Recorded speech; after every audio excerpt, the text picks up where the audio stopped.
Красноярцы пожаловались на пыльную уборку улиц. На уже сухих участках дорог, где спецтехника очищает проезжую часть от грязи, поднимаются клубы пыли. С таким автомобилисты столкнулись на улице МРЧК и на Николаевском мосту.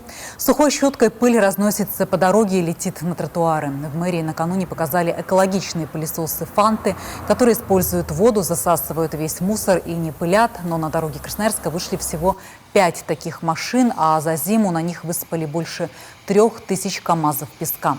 Что-то вывезли вместе со снегом, но значительная часть осталась. Сейчас ее вот таким образом и собирают дорожники, и ей же дышат красноярцы.